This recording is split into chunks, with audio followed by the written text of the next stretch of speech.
नमस्कार रश्मि जी, आप सुन पा रही हैं मुझे? हाँ, मेरे को विशाल आवाज़ आ रही है आपकी, आपको? जी बिल्कुल, आपकी आवाज़ आ रही है मुझे। नमस्कार, आप सबका स्वागत है जो भी लोग हमसे जुड़ गए हैं और जो भी लोग हमसे जुड़ने वाले हैं। फणीश्वरनाथ रेणु जी के शताब्दी वर्ष पर विमल जी द्वारा आयोजित इस श्रृंखला में आप सबका स्वागत है, अभिनंदन है। और सबसे पहले विमल जी को इस कार्यक्रम के लिए बहुत बधाई, इस श्रृंखला के लिए बहुत बधाई।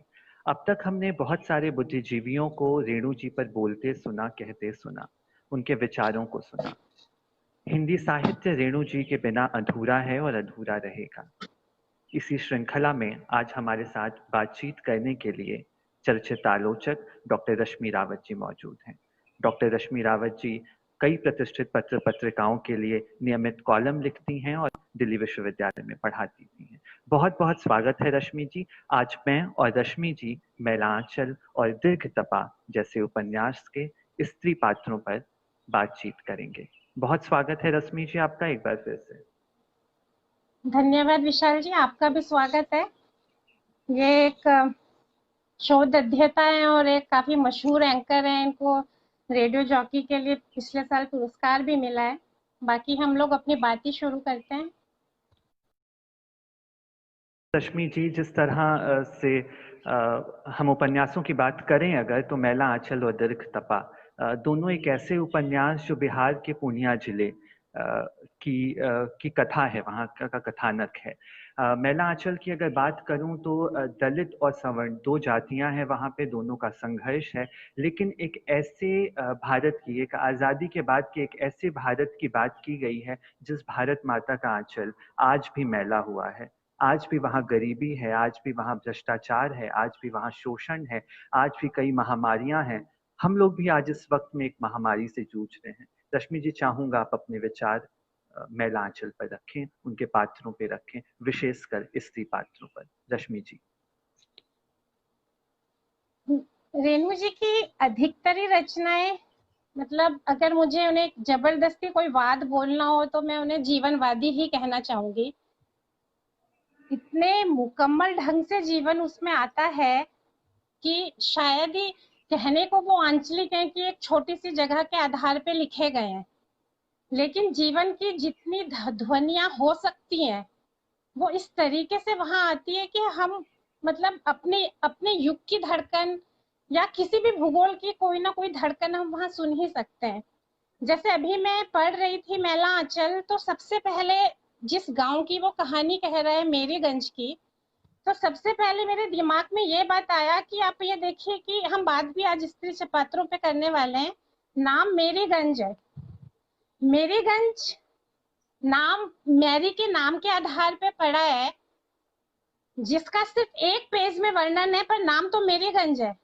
तो आज हम जिस कोरोना के माहौल में हैं, सबसे पहले मैं मैलांचल में, वैसे तो बीमारियों को लेके बहुत कुछ है, आज भी जो डॉक्टर प्रशांत का निचोड़ है कि गरीबी और जहालत ही सबसे बड़े शत्रु हैं और उनको लगता है कि दवाई निकाल के होगा भी क्या। आज भी जो माहौल है उसमें तो लगता है कि अगर वैक्सीन आ भी गया और मनुष्य को मनुष्य के साथ जीना नहीं आएगा तो हम करेंगे क्या, पर्यावरण के साथ जीना नहीं आएगा तो वो तो बहुत सारी ध्वनियां हैं। पर अभी आज मैं सिर्फ एक चीज पे यहाँ ध्यान दिलाना चाहती हूँ कि वो जो मार्टिन है अपनी पत्नी मैरी को बहुत प्यार करता है, और जब उसको भी वो जब बीमार होती है तो कितनी बेचैनी से वो, किस तरीके, हॉस्पिटल नहीं है पूरे एरिया में, इतनी बेचैनी से वो घोड़े में जाता है रफ्तार से कि ट्रेन से भी पहले वो पहुंच चुका होता है, पर जब तक वो लेके आता है बहुत ही ज्यादा, मतलब एक ही पेज में नेहरू जी ने के रख दिया है हम सबका कि कैसे तड़प तड़प के वो ट्यूबवेल में अपना सिर घुसा के। तो यहाँ पे मैं क्या कहना चाह रही हूँ कि सबसे पहले बीमारी, बाद में उसका विषाणु, बाद में सबसे पहले क्या है कि जान की कीमत। अगर हमारे लिए मनुष्य कीमती है, अगर हमारे लिए उसकी जान कीमती है, तो जीते जी या किसी वजह से हमारे हाथ में जो नाव उसकी वजह से फिसल जाए, वो अपने आप में एक सार्थकता है। और रेणु जी की सबसे बड़ी बात यही है कि वो जो जिंदगी है उसको वहां पे किस तरीके से वो स्थापित करते हैं। ये उपन्यासी, मतलब मेरीगंज में डॉक्टर प्रशांत के आने से जो पेनिट्रेशन हुआ है रुकी हुई जिंदगी में, जो एक नई चेतना डॉक्टर प्रशांत के माध्यम से आई है। डॉक्टर प्रशांत वहां जाते ही कैसे, अगर मेरी की जान इतनी कीमती ना होती और जो मार्टिन है वो इतनी दौड़ भाग करके किसी तरह मलेरिया सेंटर खोलने की इतनी जद्दोजहद ना करता, वो नहीं कर पाया। अगर हम ये जो हमारी सिविलाइजेशन जिस तरीके के लोग गढ़ती है, अगर इसे नॉर्मल माने तो एक मार्टिन तो सच्ची में ही पागल हो गया था, लेकिन प्रशांत भी एक तरह का पागल सन की दीवाना तो है ही। उसकी दीवानगी थी कि उसको बाहर नहीं जाना है पढ़ाई करने के लिए। वो नक्शे में देख के जाता है कि मुझे इस एरिया में जहाँ कोसी की बाढ़ से हर साल तबाही मचती है, काला आजार और मलेरिया फैला हुआ है, मुझे यहाँ जाके काम करना है। तो सब उसे मना करते हैं और फिर भी उसे भेजा इसलिए जा पाता है क्योंकि मार्टिन के सहयोग से वहां एक इंफ्रास्ट्रक्चर खड़ा हो चुका है कि जहां आप जा सकते हो। तो आज के समय से स्त्री पात्रों में आने से पहले, हालांकि मेरे हिसाब से मैं अभी भी स्त्री पात्र की ही बात कर रही हूँ, ये एक महत्व की चीज है कि अगर आप जिंदगी को कीमती बना सकते हैं तो बाकी तो जिंदगी इतनी ज्यादा समर्थ है कि वो अपनी लड़ाइयां खुद लड़ लेगी। सवाल है क्या इंसान की जान हमारे लिए इतनी कीमती है?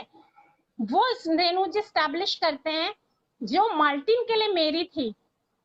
क्या वो जो उसका ब्राह्मण पात्र है ज्योति जी, उसकी पत्नी या चौथी पत्नी है वो, उसके बाद भी उसकी कोई जान की कीमत नहीं है।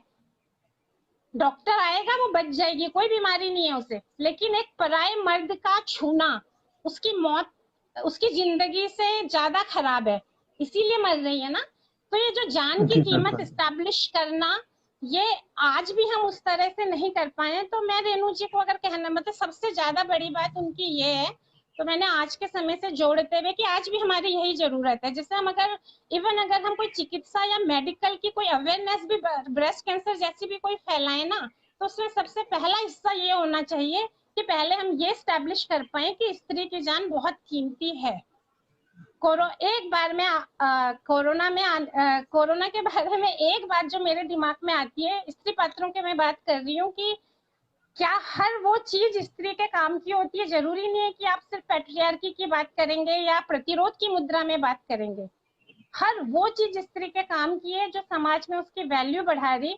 जब कोरोना फैला था शुरू में, तो एक बार को मेरे दिमाग में ये बात आई थी कि अगर ये बीमारी ऐसी होती कि वायरस सिर्फ स्त्री को अटैक करता है, तो मुझे लगता है कि क्या उसकी कीमत इतनी समझी जाती कि लॉकडाउन होता और इतने सारे फैसले लिए जाते। हालांकि जो अभी लिए गए वो भी बहुत कम है, बट फिर भी तो मैं यहीं से बात शुरू करना चाहूंगी कि सबसे इम्पोर्टेंट चीज है जिंदगी की कीमत समझ आना, वो रेणु जी कर पाते हैं। विशाल आप जारी रखिए, मैं जरा सा एक बार पर्दा हटाना चाहती हूँ। जी जी बिल्कुल। मुझे लगता है रश्मि जी, जो मैरीगंज की, चूंकि जी आपने स्त्री पात्रों की बात की, तो जो मैरीगंज की दलित महिलाएं हैं वो सामाजिक और यौन मामलों में अधिक स्वतंत्र दिखाई देती हैं मुझे उन सवर्ण महिलाओं की अपेक्षा। सवर्ण कहने का अर्थ मेरा सिर्फ इससे है कि उनके पास थोड़ा धन दौलत और व्यवस्थाएं उनके पास ज्यादा है। वो बिना किसी अपराध बोध के अपने फैसले लेती हैं। वो किसी के साथ रहने के फैसले हों या यौन फैसले हों, वो लेती हैं। महिला आंचल में दलित महिलाएं जो हैं वो पुनर्विवाह को लेके भी बहुत गतिशील हैं। उन्हें समाज का जो है वो भय नहीं दिखाई देता है। तो कहीं ना कहीं उस समय भी अपनी जिनको हम निम्न वर्ग के लोग कहते थे या दलित लोग कहते थे या पिछड़ा वर्ग कहते थे, जहाँ पे शिक्षा नहीं थी, वहां भी रेणु जी अपने अधिकारों के प्रति उन महिलाओं को सजग दिखाते हैं। तो मुझे लगता है आजादी के तुरंत बाद का जो भारत है उसमें ऐसी महिलाओं का होना जो है वो एक बड़ी मिसाल पेश करता है। जो कहीं ना कहीं उत्तर भारत की बात है, तो उत्तर भारत के गांव में आज भी आपको स्थितियां मिलेंगी कि वहां भी जो बड़े फैसले हैं वो महिलाएं नहीं लेती हैं। तो उस समय ऐसी कहानी देना और ऐसा समाज दिखाना जरूरी भी था, उससे हम सभी को प्रेरणा लेनी चाहिए। रश्मि जी। आप मेरे से ये जानना चाहते हैं कि महिला अंचल में जो स्त्री पात्र हैं वो कितने विशाल आप ना हमें ऐसे दिख रहे हैं, आप वर्टिकल में आने की कोशिश कीजिए। हाँ ठीक है।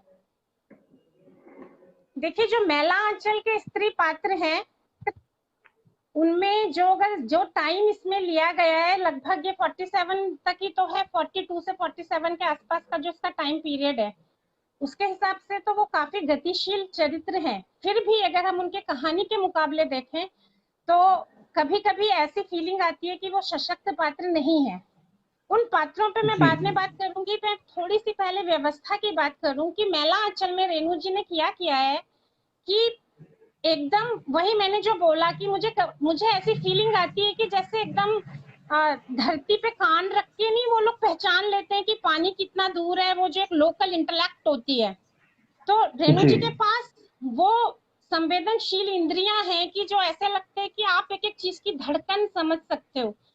मुझे रेणु जी के अलावा हिंदी में कोई ऐसा दूसरा साहित्यकार नहीं दिखता जिसे संस्कृति की, समाज की बनावट की और मतलब हर बाहरी जो जीवन की गतिविधियां हैं और जो मानसिक जो मनोविज्ञान है उस पे भी उतनी ही बारीक पकड़, और जो बाहर की हमारी गतिविधियां हैं, जो संस्कृति का पूरा डायनामिज्म है, उसको भी उतनी बारीकी से वो पकड़ते हैं। तो वहां पे उन्होंने पूरे परिवेश को लगभग ऐसे दिखाना चाहा है कि हम उसकी पूरी ध्वनियों के साथ, उसके पूरे रंगों के साथ, हर चीज के साथ उसे पकड़ लें। तो मैं समझती हूँ कि यहाँ पे पात्रों से पहले मैं ये कहना चाहूंगी कि स्त्री को जब उस पूरे एक संस्कृति, एक गांव को जब उन्होंने पूरा जीवित किया हमारे सामने, एक लगता है एकदम जी हाथ में जैसे सभ्यता लाके दे दी है कि तुम अपनी इंद्रियों से इन्हें महसूस कर लो।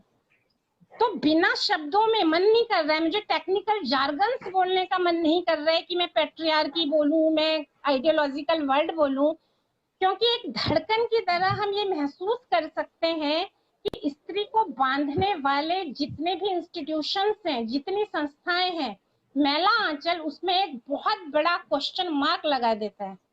अगर आप लक्ष्मी, अगर हम मठ की बात देखें तो लक्ष्मी का जो इतना बड़ा वहां पे यौन यौन दुराचार उसके साथ बचपन से ही होता है वहां पे, तो वो जो झेल रही है, तो धर्म कैसे रोल प्ले कर रहा है स्त्री को बांधने में, तो धर्म से तो उसको मुठभेड़ करनी ही है, बाहर आना है अगर बाहर निकलना है तो। यहीं पे एक बार दिखा दिया है। इसी तरीके से अगर हम कमली देखें तो अगर डॉक्टर प्रशांत नहीं आता तो सोचिए कमली की क्या जिंदगी होती। तो ये तो जी घटनात्मक, ये तो एक तरह का संयोग है, तो संयोग से तो हम रेणु जी के पूरे पाठ उसको नहीं समझेंगे। स्थिति क्या है कि अगर आपके पास कोई भी भौतिक दिक्कत ना हो, इतने नाजों से, मतलब आप तो आंखों का तारा हो दोनों के, अपने माँ बाप का, पूरे गांव की आंखों का तारा हो आप, लेकिन आपके पास जीवन जीने के कोई आयाम ही नहीं है, अगर आपकी शादी नहीं हो रही है और आप वही सारा लिटरेचर नल दमयंती वगैरह पढ़ के बड़े हुए हो, जब आपकी शादी होगी तो कोई जिंदगी को अर्थ मिलेगा, तो जिंदगी बिल्कुल ऐसे रुक गई है कि टाइम पास होने के लिए जैसे बोलते हैं बेहोश होना पड़ रहा है। मैं कैजुअली ही बोल रही हूँ उसे, जी जी क्योंकि जी जिंदगी बिल्कुल। कैजुअल है तो हम उसकी बेहोशी और मौत भी कैजुअल होगी फिर। तो इस तरीके से जो घरों में जो स्त्री का जो स्थान है वो क्वेश्चन होता है, उधर धर्म क्वेश्चन होता है, उधर जब मंगला, और बहुत स्ट्रॉन्ग चरित्र है, उस पर हम बाद में आएंगे क्योंकि मैं पहले थोड़ा सा आपसे भी बात कर लूँ और बारे में। जैसे मंगला जो है वो भी बहुत स्ट्रॉन्ग चरित्र है। लक्ष्मी तो आप ये देखिए ना, इतना यौन शोषण झेलने के बाद उस मठ में धीरे धीरे अपनी समझदारी और संयम से एक ऐसा स्थान बना लेती है कि धर्म वाला हिस्सा वो सबसाइड हो गया है, लेकिन वो पूरा का पूरा जो मठ है वो लक्ष्मी के बागडोर हाथ में आने के बाद वो एक तरह का वहां पे सामाजिक और आंदोलनों का केंद्र बन गया है। अगर कालीचरण को अपने वाम आंदोलन के लिए चाहिए, सोशल मूवमेंट के लिए कोई हेल्प चाहिए तो वो कर रही है। और आप देखिए कि धर्म का काम चलता है, मनुष्य और जिंदगी जब ज्यादा इंपॉर्टेंट होती है, तो जब वो मठ बर्बादी पे था तो उसने कालीचरण की हेल्प ली, और कालीचरण के आंदोलनकारियों ने वो जो धार्मिक केंद्र उस मोहल्ले का है उसकी वो अस्तित्व बचाया। तो आप ये जी देखिए जी कि बिल्कुल। जो बहुत जजमेंटल नजरों से विचारधाराओं को देखते हैं उसके हिसाब से ये कितना अलग है। तो पैट्रिया घर है, धर्म है। एक बात और मैं यहाँ पे ध्यान में दिला के कि इनके हर पात्र में, जैसे कालीचरण बहुत ही स्ट्रॉन्ग और जेन्यून कैरेक्टर है, गांधीवादियों में बोले हम तो बावन दास बहुत जेन्यून कैरेक्टर है। तो हर विचारधारा में इन्होंने कुछ चंद लोग बहुत जेन्यून दिखाए जो बिल्कुल भी समझौता नहीं करते। लेकिन नोटिस करने की बात है कि मठों में और महंत में एक चरित्र भी ऐसा नहीं है जिसमें कि हम ऐसा बोले कि आगे बढ़ने की कोई संभावना हो सकती है। यानी कि रेणु जी ये मैसेज देते हैं कि अगर स्त्री को मुक्त होना है तो धर्म की जो ये पूरा का पूरा बंधन है उससे तो उसको मुक्त होना ही पड़ेगा, क्योंकि धर्म में स्त्री के लिए सारी ही कल्पनाएं बांधने की हैं। और जैसे ही वो वहां पे खाना खिलाता है सारा गांव उसको माफ कर देता है इस चीज के लिए कि इसने लक्ष्मी के साथ क्या किया था। तो रेणु जी उस इंफ्रास्ट्रक्चर को एक बहुत बड़ा धक्का तो यहाँ पे देते ही हैं। इनके पात्रों के विकास पे हम बात करेंगे आगे। महिला अंचल के पात्रों से सारे लोग विकसित हैं, जिसपे मैं थोड़े थोड़े ब्रेक में बोलती भी जाऊंगी एक एक पात्र पे। जी फिलहाल मैं ये जी जानना बिल्कुल। चाहती हूँ कि जैसे मैंने आपको बताया कि महिला अंचल में तो वो संस्थाओं को क्वेश्चन करके छोड़ते हैं बहुत अच्छे से, उस तरीके से दीर्घ तपा के जो मतलब ये महिलांचल के लगभग 10 साल बाद लिखा गया है, तो इसमें जो जी स्त्रियों बिल्कुल। का जो संघर्ष है वो महिलांचल की स्त्रियों से कैसे अलग है? जी, बिल्कुल, बहुत सही भी पूछा आपने, बहुत अच्छा प्रश्न है कि यहाँ की स्त्रियाँ कैसी हैं उस मैरीगंज गाँव से। तो आपने कहा भी कि मैरीगंज की जिस तरह मैं भी कह रहा था कि मैरीगंज की जो स्त्रियाँ हैं, वो जो दलित स्त्रियाँ हैं, वो विरोध करती हैं अपना जो अधिकार है, वो अधिकार भी अलग तरह के हैं। असल में मुझे लगता है वो पता नहीं वो स्त्रियों के अधिकार हैं या नहीं है। कई चीज़ों में वो अपने फैसले स्वयं लेती हैं, कहीं न कहीं उनको उसके लिए भी शोषण का सामना करना पड़ता है और वो दिन भर रह जाती हैं स्त्रियाँ। और जैसा कि मैंने कहा भी कि स्त्रियों की कोई जाति नहीं होती, हमेशा पुरुष और समाज उनको एक देह की तरह देखता है, भोग की स्थिति की तरह देखता है। वो चीज़ें मुझे यहाँ भी दिखाई देती हैं, दीर्घतपा का आपने नाम लिया, मुझे इस जी उपन्यास में भी वो चीज़ें दिखाई देती हैं। बेला का संघर्ष कभी खत्म नहीं होता, उसका शोषण किया जाना कभी खत्म नहीं होता। बिल्कुल अलग स्त्री है, ये रेणु जी की एक अलग नायिका है, ये पढ़ी लिखी है, ये कॉलेज में पढ़ती है और इसके पिता भी जो हैं वो मास्टर हैं। खेल के साथ भी वो एक्स्ट्रा एक्टिविटीज जो हैं वो खेल में भी बहुत अच्छी है पढ़ाई के साथ साथ। बाद में जब वो क्रांतिकारी ग्रुप के साथ शामिल होती है और बनारस आती है, कोलकाता आती है, वहां से आगे बढ़ती है, कदम कदम पर उसका शोषण होता है, क्योंकि वो पढ़ी लिखी भी है, उसका विरोध भी करती है, घायल भी होती है, लेकिन टूटती नहीं है, वो फिर भी आगे बढ़ती जाती है। तो 10 साल बाद आपने जिक्र किया कि रेणु जी का ये उपन्यास आता है और 10 साल बाद इनकी स्त्री जो है वो विरोध करना सीखती है और उसमें भी अपनी जगह जो है वो इतने मुश्किलों के समय में भी अपनी जगह जो है वो बनाती है, निर्धारित करती है और एक सुकून की जिंदगी जीना चाहती है। लेकिन अब देखिए उसका सामना सिर्फ पुरुष से नहीं होता है, वहां एक स्त्री से भी उसका सामना होता है जो उसे काफी परेशानियां देती है, बहुत दिक्कतें देती है और एक तरह से शोषण जो है उसका वहां भी जारी रहता है। तो ये पूरा जो पितृसत्तात्मक समाज है जो स्त्री की मानसिकता में भी है और पुरुष की मानसिकता में तो है, वो आपको रेणु जी के इस उपन्यास में दिखता है और लगातार अवसाद शोषण सबका शिकार होते हुए भी बेला, बेला का नाम मैंने लिया, बेला जो है वो अ, परोपकार करती रहती है और अंत उसका इस तरह से होता है। रश्मि जी। तो मुझे लगा आप मुझसे कोई प्रश्न पूछने वाले हैं, तो मैं अपनी ही तरफ से बोलती हूँ कि मैं मेला जी आप मैं मेरे को बेला का संघर्ष आगे भी पूछना है कुछ कुछ, जैसे कि जी मैरीगंज की जो बिल्कुल। स्त्रियां हैं वो मैरीगंज तक ही सीमित रह गई हैं। तो मैं जी अपना उसके चरित्रों पे बात करते हुए आपसे ये जानना चाहूंगी कि बढ़ता है या वो भी एक स्थान तक सीमित है, तो आप बेला के चरित्र को थोड़ा सा और मुझे उसके संघर्ष को बताइएगा। जी बिल्कुल। तान्या तुम्हें वो कह रही है ना थोड़ा माइक एडजस्ट करने के लिए। जी, अब मेरी आवाज, मुझे लग रहा है आवाज और वीडियो आप मुझे बता दें कि बेहतर है, ठीक है, मैं हाँ कुछ ठीक चेंज है करूं। हाँ। तो स्त्रियां मैं इसके स्त्री पात्रों पे थोड़ी थोड़ी एक एक करके बात करना चाहती हूँ कि एक तो इसके जो स्त्री पात्र में प्रतिरोध, देखो कभी प्रतिरोध की प्रॉक्सी नहीं होती है। जी अगर मैला आंचल हमें जो रेणु जी की जो टेक्निक है मुझे लगता है कि हमें वो ज्यादा सूट करता है, ज्यादा जी मतलब आप मैला आंचल अगर पढ़ लेंगे तो एक तो एकदम ये समझ में आता है कि जो हम घरों में बैठ के संविधान पढ़ते हैं और हमें ये लगता है कि हम बराबरी की जिंदगी जी रहे हैं और हम बहुत डेमोक्रेटिक लोग हैं, तो सिर्फ हमारे होने से नहीं होगा। जो एक संविधान की मुट्ठी से पूरा का पूरा एक इतना बड़ा समाज बाहर है, जब स्वराज आ रहा है तो भाषा उनकी क्या है कि स्वराज आ रहा है और यहाँ तो जो है बस तहसीलदार का स्वराज आ रहा है, मतलब अलग अलग हिस्सों में अलग अलग का स्वराज आ रहा है। और ये देखिए कि मासूम बात नहीं है, ये तो सच्चाई है। तो इस तरीके से प्रतिरोध, बहुत सीधे लोग कहते हैं कि महिला अंचल के जो पात्र हैं वो इतने सशक्त नहीं है, लेकिन मैं महिला अंचल की एक लाइन से ये बताना चाहूंगी कि उन पात्रों में आगे बढ़ने का कितनी सारी संभावनाएं मौजूद थी कि महिला अंचल में एक जगह लाइन आती है कि आज आज का फूल, फिर कहते हैं गुलमोहर, फिर कहते हैं कि कुरूपता। तुम्हें ध्यान है कौन सा, एक सेकंड, यहाँ फूल भी है, यहाँ शूल भी है, ये खूबसूरत भी है, ये कुरूप भी है। मुझे लग रहा है आप इस वाक्य की बात कर रही हैं। नहीं, जलती हुई कुरूपता।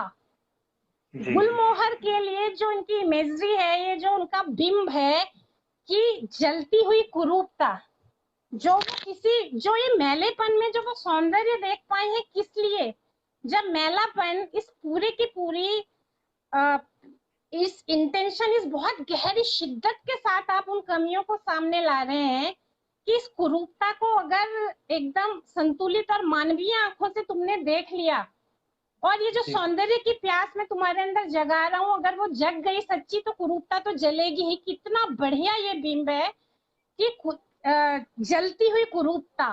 और फिर कहते हैं लाल लाल, बल्कि कालीचरण का जो चरित्र है, मुझे पुरुष चरित्रों की बात करूं तो मैं सबसे अच्छा चरित्र इसमें कालीचरण का है। तो स्त्रियों को तो बार बार मंगला के काम कालीचरण आता है, लक्ष्मी के काम कालीचरण आता है, वो बलदेव रोज उसके पास आता है, लेकिन वो गांधीवादी है और हल्का सा एक वीक कैरेक्टर है, तो वो काम नहीं आ पाता अक्सर।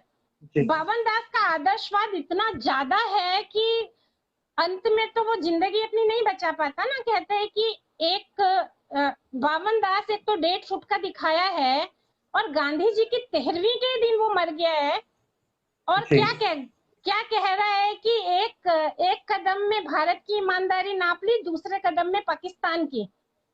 तो जिस ढंग से कहने का मेरा मतलब ये है कि स्त्रियों के रास्ते निकलेंगे कहाँ से, ये स्पेस वो बार बार छोड़ते हैं। ये आज हम जिस टॉपिक पे बात कर रहे हैं, तो ये हमारा टॉपिक नहीं है डायरेक्ट, अदरवाइज मुझे नहीं लगता कि इस उपन्यास का जो एंड हुआ है उसने हृदय परिवर्तन को रास्ता दिखाया है, क्योंकि बार बार पूरे उपन्यास में वो संकेत हैं कि जहाँ पे जो वो उनका नाम जो है तहसीलदार जो है विश्व प्रसाद शायद, वो बार बार है कि वो चालाकी में सब कुछ करते जा रहे हैं और इतने मीठे होते जा रहे हैं कि वो एक भी शब्द कभी निगेटिव, मीठा ही बोलते हैं जब भी मुंह खोलते हैं। जब चारों तरफ क्रांतियां शुरू हो गई हैं, कोई गांधीवाद है, कोई समाजवाद है, तो वो कह रहे हैं कि, तो उसमें दिखाया हुआ है कि जब पूरी क्रांति हो रही कि पूंजीवाद को ढहना पड़ेगा, या तुम्हारी ये नहीं चलेगी, या गांधीवाद अपनी तरफ से बोल रहा है गांव आत्मनिर्भर होंगे, जो जोतेगा वो खाएगा, उस वक्त वो मुस्कुराते रहते हैं। और वहां पे एक वाक्य है कि जैसे विदापत नाच के समय जब तमाशा गांव का हुआ था, तो जो एक्सप्रेशन थे तहसीलदार के मुंह में आज भी वही हैं। यानी उनको पता है कि ये सब इतना छोटा है मेरी पावर के सामने, कि मेरी चलती जाएगी, और हम देख रहे हैं कि 70-75 साल में क्या होगा। ये मैं क्यों बात कर रही हूँ कि जब रेणु जी ने स्त्रियों के जो पूरे चरित्र हैं वो पूरे एक संस्कृति के तहत उनकी विंडो खोली है, तो मुझे भी तो उनका उत्खनन करने के लिए, स्त्री की शक्ति उत्खनन करने के लिए वही परिधि बतानी होगी कि वो, इसका मतलब है कि संकेत लगाता रहे कि स्त्री के रास्ते कहाँ से हो सकते हैं। इस समय एक बार मैं इस चरित्र के बारे में बात करना चाहूंगी, पहले ममता के बारे में। जी। एक जनरलाइज्ड बात ये कि इसमें जितने भी पुरुष कैरेक्टर हैं बहुत अच्छे सहचर हैं वो स्त्रियों के, और वो स्त्रियों के साथ से ही संवेदनशील होते जाते हैं। आप जितने भी इसमें कपल बनते हैं, कालीचरण और मंगला का, लक्ष्मी और बलदेव का, और कमली और प्रशांत की बात नहीं करूंगी मैं, फिर प्रशांत और ममता की करूंगी। हालांकि जो उनका प्रेम वाला जो इमोशनल पक्ष है उनका, कि जैसे उनकी माँ ने उनको छोड़ दिया था, इस बात का उनकी चेतना में जो धक्का है वो तो भरा है कमली से ही, एक भावनात्मक पक्ष। लेकिन ये जो उनके अंदर इतनी मानवीयता है, इसमें तो ममता का लगातार हाथ है। अभी भी जब ममता बार बार चिट्ठियां लिखती है, तो ममता ये लिख रही थी, समाज सेवी है वो, एक बहुत स्ट्रॉन्ग कैरेक्टर है, बहुत बड़े डॉक्टर की बेटी है, चाहती तो बहुत आराम की जिंदगी जी सकती थी, लेकिन प्रशांत जो बाद में सोचता है अपने पूरे के पूरे अनुभव के बाद कि लैब में बैठ के अगर मैंने काला आजार की दवाई निकाल भी ली तो उसका होगा क्या, इनके पेट में तो खाने ही नहीं है। और जब वो देखने जाता है तो खाली हांडियों से उसका सिर टकराता है। लेकिन ये जो सारी उसकी संवेदनशीलता पे जहां वो उपन्यास के बाद में पहुंचे, ममता तो पहले से है। ये जितने भी दो जोड़े हैं इसमें हर जगह अप स्त्री ऊपर है, उनके साथ पुरुष इस तरीके से विकसित करता है अपने आप को कि उसे उन्हें ऊंचा मानने में कोई दिक्कत नहीं है। लक्ष्मी को पूरे टाइम लक्ष्मी चाहे वो मेहनत के साथ है तो उसका होल्ड है, बलदेव के साथ है तो पूरा होल्ड लाइफ का उसका है। वो कहता भी है ऐसे भारत माता की, जब भारत माता की जो रथ निकल रहा है वो चाहता है कि हाथी में लक्ष्मी बैठे, कालीचरण चाहता है मंगला चंवर वो करे। तो मतलब सब लोग का इस तरीके का है। अब देखिए कि ममता जब उसको वहां से चिट्ठी लिखती है तो वो ये लिखती है कि हम अपनी अपनी डॉक्टर की कुर्सियों में बैठ के महामारियों के फैलने और विषाणुओं के इंसान को त्रस्त करने का वेट नहीं करते रह सकते। अपने डॉक्टरी का काम चलाने के लिए हमको बाहर निकलना पड़ेगा, क्योंकि बीमारी तो समाज में जहां से पैदा हो रही उसको समझे बिना हम कुछ कर नहीं सकते। उसके बाद वो बताती भी है जो घटनाएं इस देश में पहले नहीं हो रही होंगी वो अचानक शुरू हुई थी, जो आज इतनी बड़ी घटना में तो एक तो बच्ची सड़क से उठा ली जाती है, उसका रेप होता है, इस बात को भी वो बहुत चौंकती है। अच्छा, इस बात का भी उसके लिए कम वजन नहीं है कि काला बाजारी ने जो जिंदगी है उसको कितना श्रिंक कर दिया है। तो वो कहती है कि जो 2 अन्नी की दवाई होनी चाहिए थी विटामिन, वो आज 8 रुपए में बिके हैं। तो जिंदगी धीरे धीरे जिंदगी नहीं रह जाएगी, क्योंकि शराबों की ये खुल रही है। पूंजीवाद की पूरी धमक आ चुकी है। आगे ये कितना अमानवीय रूप लेगा ये वो बार बार देखती है।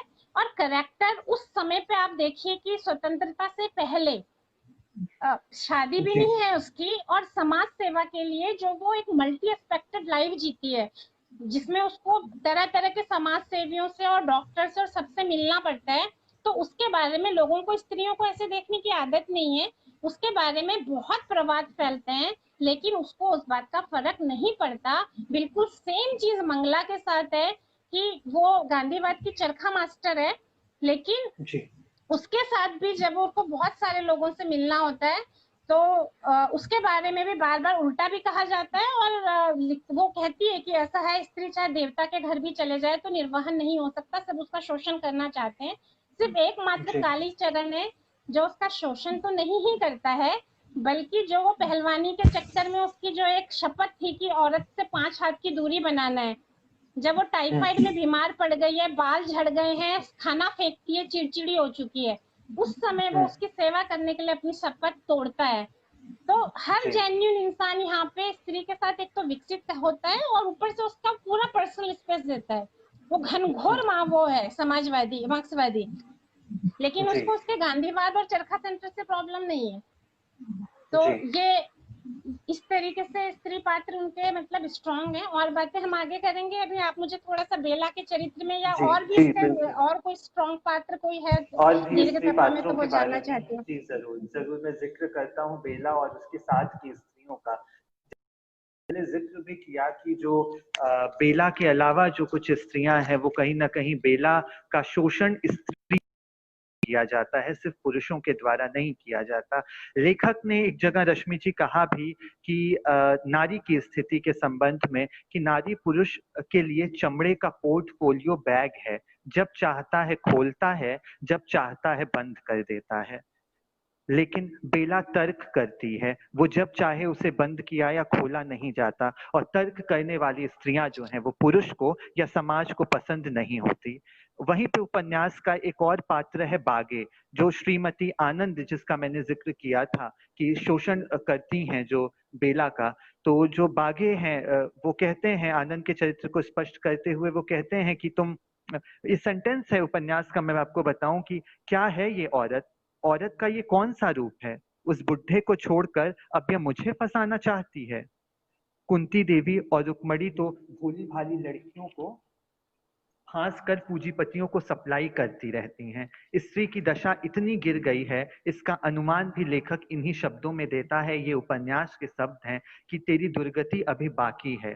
सुकुमार घोष तुम्हारे पास सोएगा, डायरेक्टर सोएगा, डायरेक्टर का किरानी सोएगा, सभी सोएंगे, तुम सेवा करोगी, तुम कुछ नहीं बोल सकती। इसी गिरावट के फलस्वरूप अब नारी दिन में भी अकेली गली नहीं चल सकती। ये एक चिंता थी लेखक की, जो नारी के बारे में थी, कि नारी ने किस तरह से अपना शोषण किया है, सिर्फ और सिर्फ कामुकता के वश में आकर वो पुरुष की सेवा में लग जाती है। पुरुष की सेवा करते करते वो अपना कितना शोषण करवाती है, ये इस उपन्यास में कहा भी गया है। बात बेला की कि आपने बेला का संघर्ष मैंने बताया किस तरह से स्कूल में इतनी अच्छी होती है पढ़ने, कॉलेज में इतनी अच्छी होती है पढ़ने के लिए, लेकिन एक क्रांतिकारी गिरोह बाके के बातचीत में आकर और वो उसके साथ बिना घर पे बताए चली जाती है, और उसकी चिंता में उसके माता पिता पिता आत्महत्या कर लेते हैं और माता उसकी पागल हो जाती है। ये स्थिति होती है उसकी।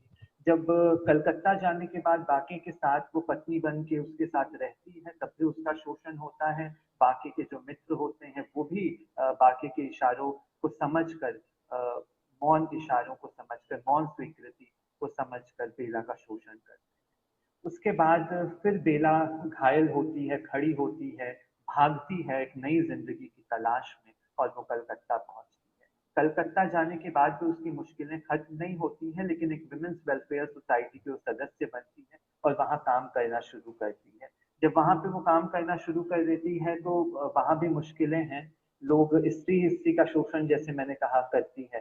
तो वहां भी उसके साथ वही होता है। कुछ दिनों बाद जो मालकिन होती हैं उसकी, वो भी मर जाती हैं हॉस्टल की, और फिर इसके ऊपर सब कुछ बोझ आ जाता है। और वहां भी वो देखती है कि स्त्रियों की पुरुषों के लिए सप्लाई की जाती है। ये शब्दों का प्रयोग रेणु जी ने किया। वो देह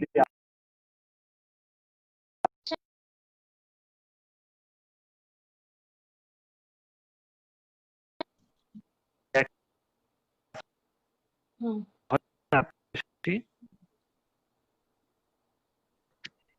हम्म। विशाल, आपकी ना आवाज में थोड़ा सा वो आ गया है, आवाज आ नहीं रही है।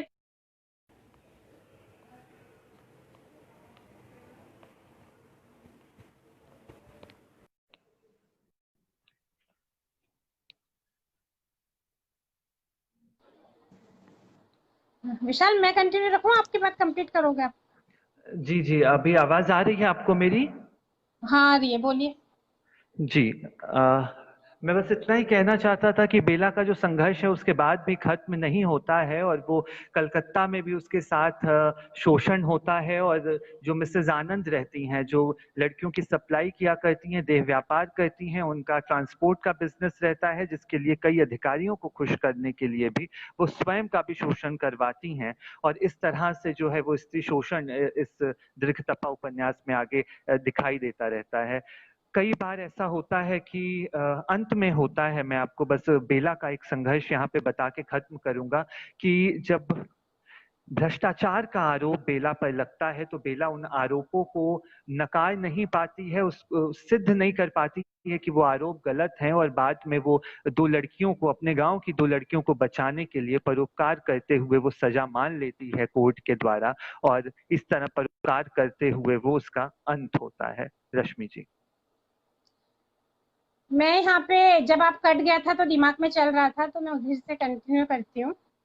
जी जब मैंने संजीव जी की कहानी का नाम सुना था कि दुनिया की सबसे हसीन औरत, तो मेरे दिमाग में एकदम से आया था कि सबसे हसीन औरत तो मैला आंचल में है, ये सेकंड नंबर की हो सकती है। तो ये मैं थोड़ा सा हल्के अंदाज में बोल रही हूँ।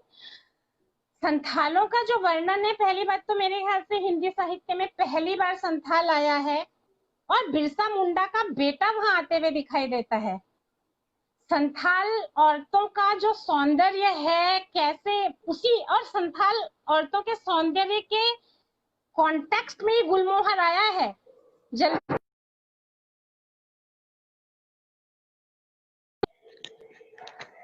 की साजिश है जमींदार की, तो बहुत कुछ बताता है वो उनके जी बारे में, सौंदर्य के बारे में भी। और ये और कौन सा सौंदर्य कि जब इनके बाग आता है तो जो संथाल औरतें होती हैं उनका जो सौंदर्य है और जो उनकी सक्रियता है, जो स्फूर्ति है, जो उनके अंदर पूरी ऊर्जा और साहस है, वो इतना ज्यादा है कि वो कुल्हाड़ी से बाघ को मार देती हैं। जब जी बाघ ने अचानक उन पे हमला किया तो 3-4 औरतें घायल हो गई।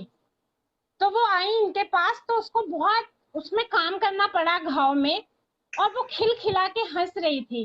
तो डॉक्टर प्रशांत कहते हैं कि मेरी जिंदगी में ये पहली बार ऐसा हो रहा है कि मेरी जिंदगी में ये पहली बार ऐसा हुआ है कि कोई स्त्री घाव में इतनी तेज दवा लगाते हुए हंसे। और उसके बाद वो एक गीत सा गाते हुए चली जाती है कि जूड़े में फूल है, रंग है आबनूस जैसा रंग, बिजली जैसे चमकते हुए दांत, और बीच में भी उनका वर्णन आता है कि उनके तीर ऐसे चलते थे कि जो सूरज की किरणों को चौंधियाते हुए। तो जहां इनका वर्णन है कि आप किसी को उठा के किस प्लेन में रख देते हो, तो और कहां से आपकी मुक्ति के रास्ते निकलेंगे इसके संकेत देते हुए, तो गीत गाती हुई जो जाती हैं, तो उसमें होता है कि जो हमारा मोह है रगों में घुला हुआ वो आधा तो नहीं होगा, मतलब उस गीत में एक ऐसा कोई मीनिंग है। तो उनके जाने के बाद प्रशांत बुदबुदाता है, नहीं ये तो मेरे लहू में ऐसे घुल गया है कि ये मोह तो हमेशा बनेगा, सौंदर्य का बना रहेगा। तो इस तरीके से संथालों के बारे में, और पहली बार उतना कोमल सा प्रशांत जो है निंदा भी करता है, वो पूरी जमींदार की चाल समझ रहा है। यहाँ पे बस एक चीज है, वैसे तो रेणु जी इतना मतलब ग्रे शेड में जीवन को जीवंत करते हैं कि मन नहीं करता है वहां पे बार बार कमियां ढूंढने का, क्योंकि जो उनका मिजाज है वो मिजाज ऐसा नहीं है कि हम किसी जारगन से या किसी विचारधारा से निकले, वो है अंदर तो कहीं है, लेकिन वो जी जीवन को इतना बड़ा बना देना चाहते हैं कि जीवन अपने उद्दाम उछाल से सारे बंधनों को तोड़ डालेगा, अपने रास्ते निकाल लेगा। बिल्कुल मैंने जीवन की बिल्कुल। लॉ इतनी ऊंची हो जाए कि वो अपने रास्ते निकाल लेंगे, उनका मेन ये है। लेकिन उन्होंने फिर भी, इवन जब तीर चलते हैं दोनों तरफ से, तो उस समय सारे नारे एक साथ लग रहे हैं और उनको तो ऊर्जा बढ़ाने का और अपने अस्तित्व बताने का काम कर ले रहा है। वो गांधीवादी नारे जी भी लगाते हैं, वो हर तरह के नारे उसमें मिक्स हैं। लेकिन यहाँ बार बार एक बार को दिमाग खटकता है कि 42 से 48 की आप बात कर रहे हो। बामन दास जब एक बार बोलने जाता है किसी 37 में किसी की बहुत बड़ी सभा को संबोधित कर रहा है, वो गांधी जी भी उसे वो बहुत ऊंचा दर्जा देते थे। जवाहरलाल वो उसका माइक कितना भी एडजस्ट करके एडजस्ट नहीं हो रहा है, तो अचानक से जवाहरलाल नेहरू जाते हैं और उसको माइक देते हैं और बोलते हैं बोलो करके, और बहुत अच्छा सेंटेंस भी है उस समय। पर मैं ये कहना चाहती हूँ कि प्रशांत की भी वो नहीं है, उसके कुल और जाति का पता नहीं है, और हर कोई पहली बार में जात बोलता है। तो तुमने जो अपना वहां पे सबसे मेन कैरेक्टर बनाया उसका, आपने उसकी अज्ञात कुलशील उसको रखा है, और इसीलिए शायद उसका जो विकास है वो इतना ज्यादा होता है, क्योंकि अगर आपके पास पीछे की कोई लाइनेज नहीं है जहां से आप अपना गौरव डिराइव करते हो, तो आपको लिमिट करने की भी चीज नहीं होती। इसीलिए भी मुझे लगता है स्त्रियां जो है अगर सामर्थ्य अपनी पूरी डेवलप कर लें तो बहुत आगे जा सकती हैं, क्योंकि उनको लिमिट करने का कुछ नहीं है। जिस ममता जी से वो एकदम सगी मौसी मान लेता है उनको, जिसको कि गांव पूरा डायन बोल रहा है, ये भी उसका एक स्त्री पात्र वाला है कि इतनी जी सुंदर महिला इतनी अच्छी, उनको तो शक्ल देखते हैं उनके मुंह में बन जाता है, और पूरे गांव ने जी उनको उनका वो कर रखा है। यहाँ पे एक चीज क्या खपती है कि आप नेहरू बोल रहे हो, गांधी बोल रहे हो, आप संथालों की बात कर रहे हो, आप बिरसा मुंडा की बात कर रहे हो, और 40 से 50 के बीच में तो अंबेडकर का तो कितना आंदोलन सारे चल चुके थे, उनकी तो कितनी चेतना फैल गई थी। ज्योतिबा फूले का कोई नाम नहीं है, अंबेडकर का कहीं कोई भी नाम नहीं है। तो ये चीज थोड़ी सी खटकती है, जबकि उनके लिए जाति एक बहुत बड़ा पहलू है कि जिसे भारत से खत्म होना ही होगा। वो बार बार उसको अटैक करते हैं, बार बार वो पूरा उसका जो खाने के लिए बैठते हैं तो कैसे भेदभाव है सब दिखाते हैं। जाति की अगर एक बार बात आ गई है तो मैं जाति के लिए थोड़ा सा मैला आंचल से बाहर जाके बोल के अपनी बात खत्म करूंगी। फिर आप मुझे रसप्रिया कहानी की एक थोड़ी सी बात करनी है कि आगे जाके उनको अपने अंदाज में वो बोध है, वो नाम, क्योंकि अगर वो अंबेडकर को लाते हैं यहाँ पे तो अंबेडकर के पास स्त्रियों की मुक्ति के भी बहुत दर्शन थे, है ना। तो इसलिए भी मुझे अंबेडकर का नाम खटका, क्योंकि वहां पे उन्होंने स्त्रियों के लिए भी जितना किया, तो जो रास्ते वो सुझा रहे थे, जहाँ वो वो विंडो खोल रहे हैं मैलांचल में बार बार कि तुम अपने बंधन पहचान लो और मुक्ति के रास्ते किधर निकलेंगे, वो रास्ते पहचान रहे हैं, पहचानवा रहे हैं, तो वो ज्यादा खुलते। रसप्रिया कहानी में पहले सीन में पता चल जाता है कि जो पंचकौड़ी मृदंगिया है वो जब किसी छोटे बच्चे को बेटा बोल देता है तो वो लोग उसको बहुत ज्यादा उसके साथ दुर्व्यवहार करते हैं, तो फिर बोलता है आगे से बाप ही बोलूंगा। तो जाति पहले पता चल गई छोटी है, बाद में वो जब जिनसे वो गुरु हैं जो उनके जिनसे वो गायन सीखता है, उनकी जो बाल विधवा बेटी से उसका प्यार भी होता है, लेकिन वो वहां जाति छुपा के रह रहा था, जाति छुपा के रह रहा था। तो उसको बाद में जब वो वहां जब उनकी शादी करने की बात होती है कि हम इनकी शादी कर लेते हैं, तो वो वहां से भाग जाता है। उसमें एक सेंटेंस है कि मैं तो झूठे प्यार को छोड़ के भाग गया। पूरे कहानी में कहीं इन्होंने नहीं बताया कि प्यार तो सच्चा था, बेसिकली झूठ तो जाति छुपाई थी। बेसिकली जो जाति का झूठ है उसने कितनी सारी चीजों को झूठ, मतलब प्यार सच था उसको झूठ कहना पड़ रहा है, क्योंकि जाति को झूठ कहने का आपके पास कोई साधन नहीं है। सामाजिक विकास अभी इतना हुआ नहीं है कि किसी भी तरीके से आप उस प्रेम को जी सकते हैं। अब मैं यहाँ पे बताना चाह रही हूँ कि फिर जो रमपतिया है वो उसको छोड़ के भाग जाता है, वो उसको ढूंढते हुए मेले में आती है, तब भी वो उसके चरित्र पे टिप्पणी करता है, लेकिन वो उसे कह नहीं सकता ना, क्योंकि शादी करने का कोई तरीका ही नहीं है।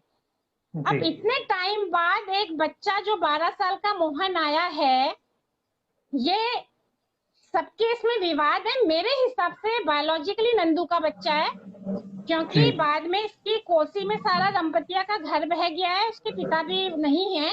अब वो जब जाके अब उसको अपने अस्तित्व की रक्षा के लिए, एक तरफ एक प्रेमिका है जो स्त्री के लिए कोई स्पेस नहीं है, जाति के लिए कोई स्पेस नहीं है, तो अपना अस्तित्व बचाए रखने के लिए उसको नंदू के घर में काम करना पड़ता है। तो वहां पे उनका कोई रिलेशन बना होगा, क्योंकि नंदू से उसकी आंखें भी मिलती हैं। लेकिन उसने लगातार उसने झूठा प्रेम कहा, वो लगातार उसे गाली देती रही है कि वो मांग के खाता है, 10 द्वारे की भीख मांगता है, उसके पास कभी मत फटकना। लेकिन उसने उसको बिल्कुल बच्चे को ऐसे ही पाला है जैसे कि वो इसका ही बेटा हो, पंचकौड़ी मृदंगिया का। और ये अपनी सारी की सारी पूंजी उसे उठा के दे देता है कि बेटा अपने पेट की तिल्ली का इलाज करना, बचे हुए पैसे से दूध पी लेना। यानी एक बार देखिए उसकी पोटली में जितना पैसा है A to Z है, उसने अपने लिए चवन्नी भी नहीं बचाई। तो जो बाप का बेटे के पास सब कुछ हो जाता है वो इसका जा रहा है उसको। उसके मोहन के मुंह से रसप्रिया सुन के उसको लगता है उसे बूढ़े होने का या मरने का या कुछ भी होने का हक मिल गया। वो ऐसा नाचा है जैसे युगों के बाद नाचा होगा। यानी कि अब उसे लगता है कि अब उसकी जो परंपरा है वो निभाने वाला कोई आगे उसे मिल गया। मैं इस बात को ऐसे कहना चाहती हूँ कि जो रेणु जी है वो जातिवादी पे डायरेक्ट नहीं कुछ कहते हैं, लेकिन जो नंदू वगैरह का जो प्रभु वर्चस्वशाली वर्ग का जो भारत है जिसने जाति और स्त्री वालों को जीने नहीं दिया, उनकी ऐन नाक के नीचे से वो भारत उड़ा के ले जा लेता है। ये जो एक बात है ऐन नाक के नीचे से कि तुम सिर्फ बायोलॉजी रह जाओ, संस्कृति हमारी, प्रेम मतलब प्रेम का दिया उसके मन में मेरा जलता है, दोनों के मन में एक दूसरे का। और इतना मेरे हिसाब से मेरे को ये हिंदी की सर्वश्रेष्ठ प्रेम कहानी लगती है, क्योंकि रमपतिया को नहीं पता कि जाति की वजह से उसका प्रेम झूठा है। उसको लगता है उसका तो जैसे भी है मैं करती हूँ। इसको नहीं पता कि नंदू के साथ वो उसको जजमेंटल नहीं हो रहा है नंदू को लेके, लेकिन दोनों अपने लिए करते हैं। जस्ट कि वो वहां से मिलके आया है पंचकौड़ी से, वो अपने बच्चे को ऐसे आलिंगन करती है और जेठ की दोपहरी में एक ठंडी हवा बहने लग जाती है। तो ये जो एन रेणु जी ऐसे करते हैं कि तुम अपना जो है ये संभाले रखना, हम एन आपके नाक के नीचे से आप भारत उठा के ले जाएंगे और सारी संस्कृतियां मतलब महीन ढंग से हमारी जो उद्दाम जो हमारे आवेग है, हमारी जो भावना है, हमारा जो संवेदनशीलता है, हमारी संस्कृति आगे चलती जाएगी और ऐसे करके हमारा ये हम अपना भारत ले लेंगे। तो ये जो एन नीचे से जो भारत मैं बोल रही हूँ उड़ा के ले जाते हैं, वो भारत हमको मैला अंचल में दिखता है कि वो कौन सा भारत है। तो एक जी तो मुझे जाति बिल्कुल। पे कमी और अच्छाई दोनों ये बतानी थी उनकी। मुझे आप थोड़ा सा यही पात्र आगे चल के दीर्घ तपा में कैसे विकसित होते हैं, ये मैला अंचल के विकसित होती हुई पात्र है ये जी जी दंपतियां, तो इसी तरह के दीर्घ तपा में भी होंगे। जी बिल्कुल। दीर्घ तपा तो बिल्कुल अलग तरह का उपन्यास है। जब मैंने मैला आंचल पढ़ा और मैंने दीर्घ तपा को जब पढ़ा तो मुझे लगा मैं किसी और लेखक को पढ़ रहा हूँ। अच्छा, रेणु जी ऐसा भी लिखते थे। अच्छा, रेणु जी ने इस तरह के स्त्री पात्रों को भी गढ़ा है। तो एक एक नई दुनिया जो रेणु जी के साहित्य की थी उससे मेरा परिचय हुआ। आपने जातिवाद की बात की है तो इस उपन्यास में भी आपको जातिवाद और क्षेत्रवाद भर भर कर मिलेगा। इसमें श्रीमती आनंद जो है वो खुद बिहारी और बंगाली में फर्क मानती हैं। एक जगह बात आती है कि अगर स्त्री है उसका भोग करना है देह का तो जाति नहीं देखी जाती है, लेकिन विवाह या संबंध बनाने हैं तो उसकी जाति देखने लगते हैं लोग। इस तरह की बातें इसमें आती हैं और क्षेत्रवाद इस उपन्यास में और जातिवाद दिखता है। इसमें बाह्य आडंबर वाली चीजें आपको कम दिखेंगी जो महिला आंचल में आपको ज्यादा दिखती हैं। यहाँ धार्मिक बाह्य आडंबर, मान्यता, अंधविश्वास, इस पे कोई विशेष चर्चा नहीं है। सिर्फ इतना भर गांव गांव में ऐसा दिखाई देगा आपको कि अपने बच्चों की अगर तबीयत खराब होती है तो जो ममता महिमाएं हैं वो नजर उतारती हैं और मनौतियां मानती हैं उनके ठीक होने पे। और परिवार नियोजन जैसे जो कार्यक्रम हैं उनको अंधविश्वास में आके उनको गलत कहा जाता है और कहा जाता है ये चीजें अपशकुन होती हैं। तो इस तरह पात्रों का विकसित होना, तो आप मिसेस आनंद जो है वो करप्शन करके भाग जाती हैं। बेला जो है वो लगातार लड़ती रहती है समाज से, भ्रष्टाचार में उसको फंसा दिया जाता है, फिर भी वो हार नहीं मानती और अपने गांव की लड़कियों के लिए लड़ते हुए अंत में परोपकार करते हुए ही उसका जो है वो अंत हो जाता है। और नारी सेवा का व्रत जो लिए हुए जीती है, मुझे लगता है कि वो छवि रेणु जी समाज में नारी की वही पारंपरिक छवि दिखाने का प्रयास करते पारंपरिक छवि किसमें, हैं। दीर्घ जी तपा बिल्कुल में? बेला की। जी, दीर्घतपा में बेला की जो मुझे लगता है परोपकार करते हुए और अंत में इतना वो किसी को सजा नहीं दिलवा पाती है, वो उसके ऊपर जो आरोप हुए रहते हैं और वो सब कुछ हाँ मैं सहती लॉक जाती है। जी, वो सब हाँ कुछ सहती जाती है और फिर अंत होता है उसका इस तरह, सजा हो जाती है उसे बाद मैं लॉकडाउन के वजह से दीर्घ तपा उपन्यास उपलब्ध नहीं कर पाई थी, तो इसलिए हमने उपन्यास अलग अलग बांट लिए थे। विशाल ने तो मैला आंचल पढ़ा पर मैं दीर्घ तपा नहीं पढ़ पाई, तो मुझे हैरानी हो रही पारंपरिक पात्र उन्होंने गढ़ा है। में। जी क्योंकि अगर हम मैला आंचल में भी देखते हैं तो इनके जितने भी जेन्युइन पात्र हैं, चाहे आप गांधीवाद या कोई भी चीज अगर आप बहुत जेन्युइनली मानते हो तो उसका तो समाज में स्पेस है ही नहीं। तो आप जी समाज की कोई बहुत बड़ी धारणा को तोड़ रहे हो। जी जैसे कि कोई भी बड़ी धारणा, जैसे कि अगर कमली है, अगर आप प्रेम ही शिद्दत से जी रहे हो तो फिर आपने वो परंपरा तोड़ दी कि आपका बच्चा वो विवाह से पहले हुआ है। जी और घूमते हैं तो ये तो जब बीच में एक बार नाटक होता है इनका, तो वो फुलिया फुलिया और जी बाकी लोग इनका मजाक भी बनाते हैं, एक डॉक्टर बनता है तो मतलब पूरे गांव में जी तो इनका हो रहा था कि एक तरह से कि क्या चल रहा है, लेकिन उसको जी परवाह नहीं होती ना। यही जी इनकी शैली भी है कि आप किसी भी एक भाव के प्रति अगर ईमानदार होंगे तो उसका जो ईमानदारी से अगर आप जिएंगे तो वो आपकी अपनी उसको बढ़ाता जाएगा। जो जैसे इसको मिलता है, बावन दास को भी एक मकसद मिलता है जीने का, तो उसे कितना उसका चरित्र का कितना उदात्त उदात्त चरित्र में बदल जाता है। कमली भी बदलती है। जहां पे कमली का औदात्य कम है या उसको जिंदगी, जैसे आप बेला के लिए बता रहे हो, खेलती है, ये करती है, कलकत्ता जाती है, वो तो एक घर में जी रहती है बस, उसके तो जी जिंदगी में इतना एस्पेक्ट ही नहीं है। लेकिन जितने जी उसे मिले हैं मौजूद है, वो विकसित करती चली जाती जी है। वो गाँव से डायल मानते हैं तो बहुत पढ़ी लिखी भी नहीं, लेकिन वैज्ञानिक चेतना, तर्कशील, तो आप इतना सुंदर जीवन में आप विकसित कर सकते हो। आगे चल जी के प्रशांत के कंधों में कंधा मिला के आप।